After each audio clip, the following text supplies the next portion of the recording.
Well, welcome to the Holy Land and this biblical site of the Temple Mount. So in this video, we're going to be talking about all of the things that happened right here. And you can't get in a spot that's holier than right here.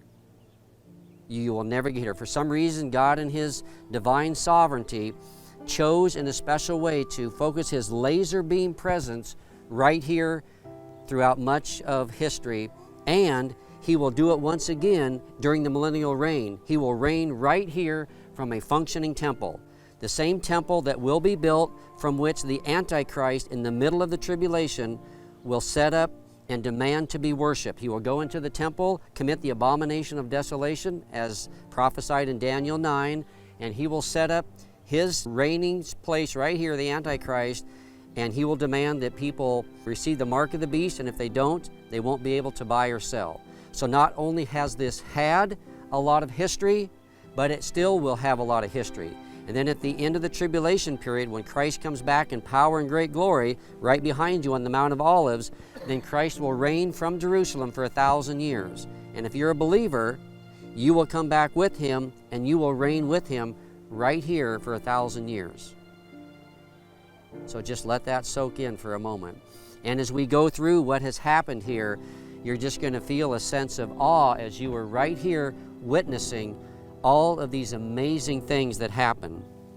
So at this biblical site, we'll be looking at the location of this place and why that's so important. We'll talk about the historical background of this location. We'll be looking at some of the amazing places of interest at this site. We'll see key events in the Bible that took place here and see from the Bible what all happened here. And we'll end with a faith lesson from this site. We'll learn the major lessons God desires for us to learn from this important biblical place. So I think you'll find this video very enlightening and transforming to your life.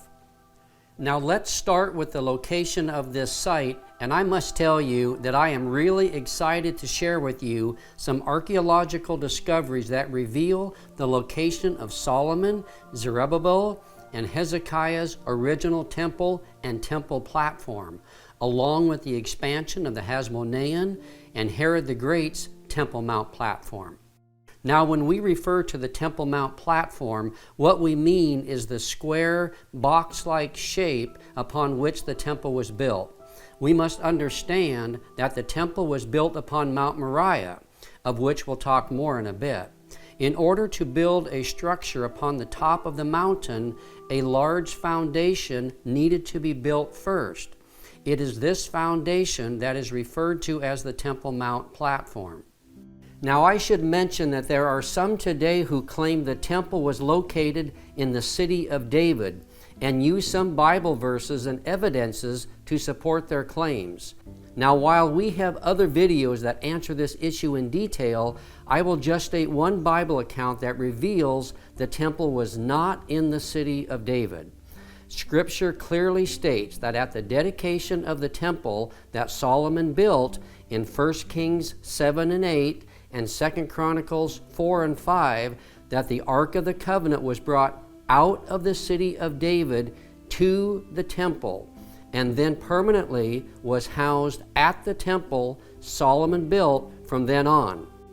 If the ark was brought out of the city of David to the temple that Solomon built, then the temple could not have been in the city of David.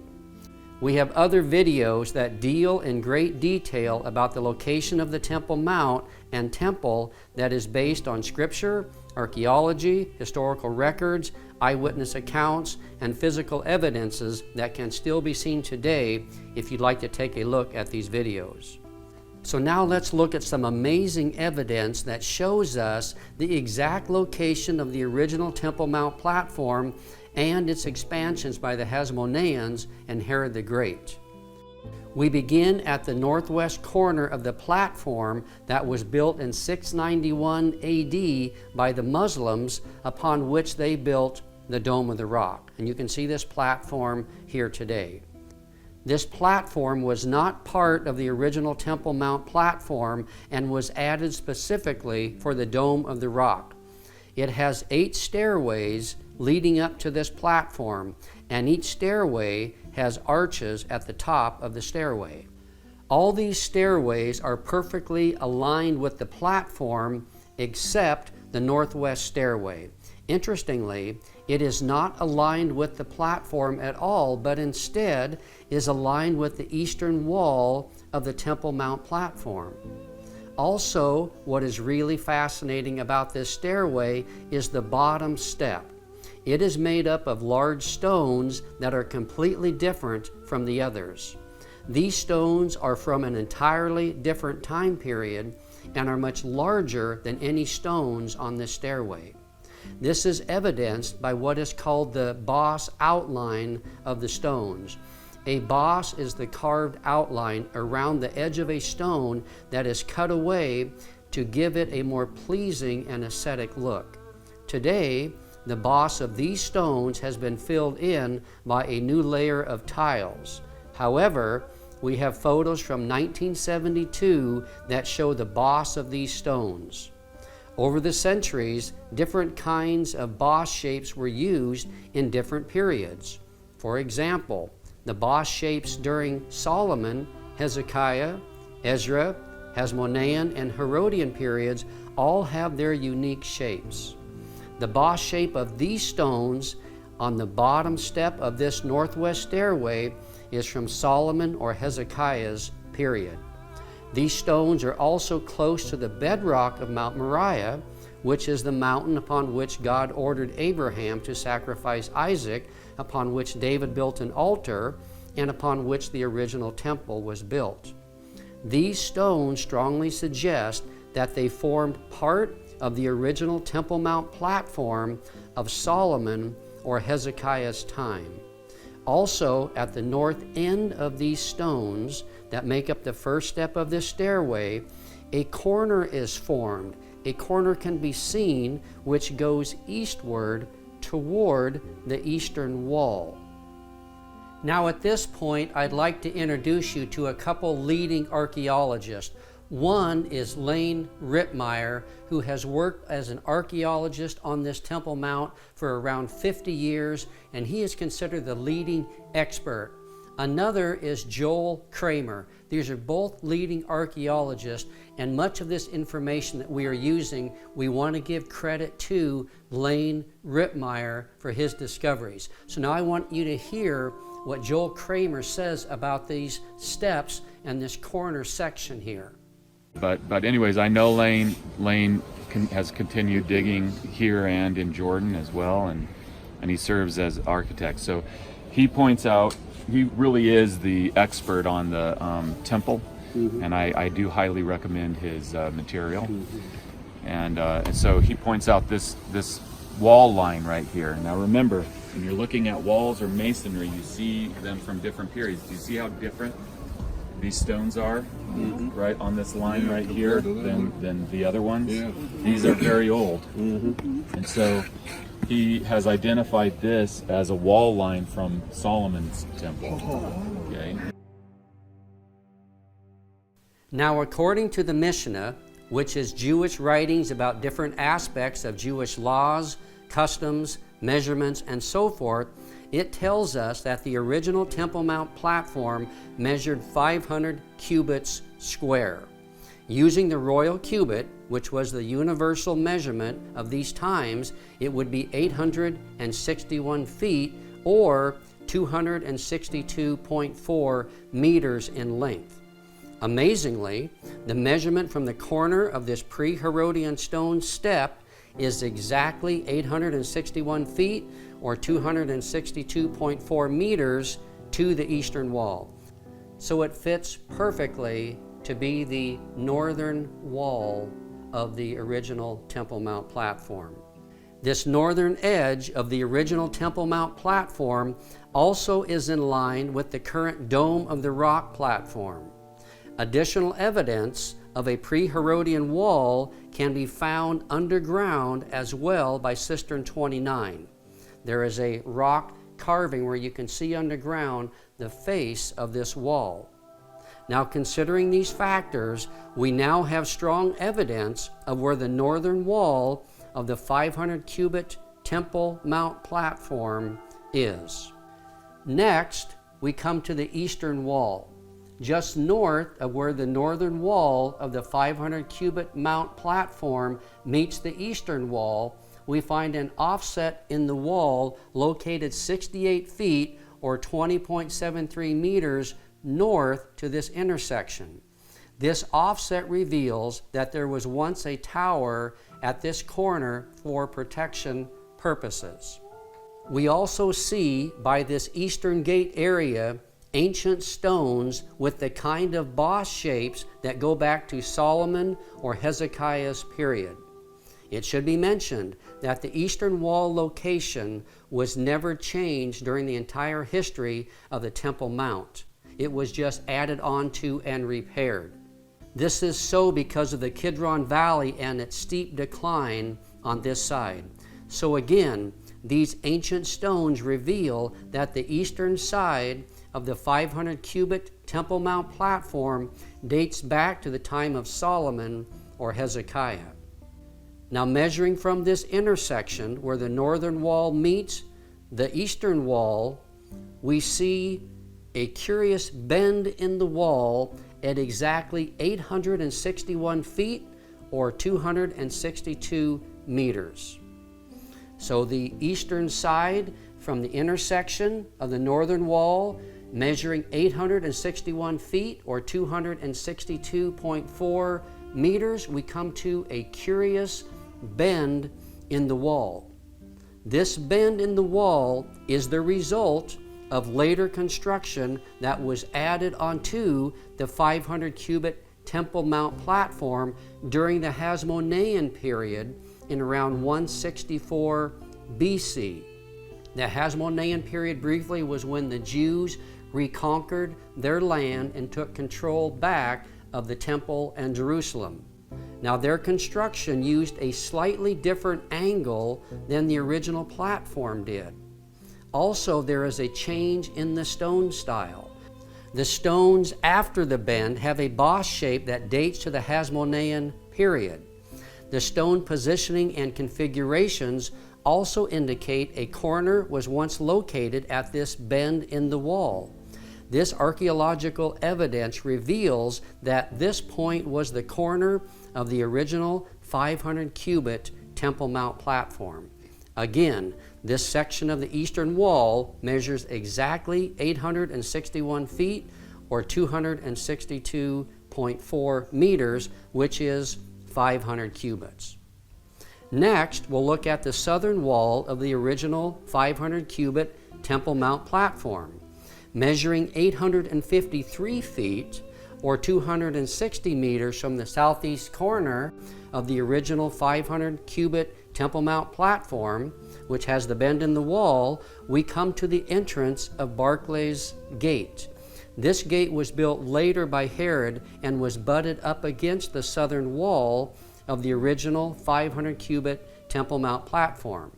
Now, this slightly different measurement of 853 feet or 260 meters amounts to less than 1% and was probably the result that the two corners could not be seen due to the elevation of Mount Moriah that was between them. So once again, this is a very slight variation. The western wall section of the original 500 cubit Temple Mount platform can be located by establishing the corners of the northwest and southwest corners, and this measures exactly 861 feet or 262.4 meters. Additional evidence can be seen by a gate called Warren's Gate that can be found butted up against the original 500 cubit Temple Mount platform. So in summary, we see overwhelming evidence of the original 500 cubit square Temple Mount platform. It should be noted that we can also see the evidence of the Hasmonean and Herodian additions to the original 500 cubit Temple Mount platform as well. In around 141 BC, as we've mentioned, the Hasmoneans added a section to the southern part of the original 500 cubit Temple Mount platform. Again, this can be seen in the bend in the eastern wall and the different stone styles used. Sometime later, in around 19 BC, Herod the Great embarked on a massive expansion of the Temple Mount platform. Josephus, a Jewish historian living around the time of Christ, speaks of how he doubled the size of what the Temple Mount was after the Hasmonean expansion. He enlarged it to the south, west, and north. Today we see this evidence all throughout the expansion sections. One key place is the expansion of the southern part of the eastern wall.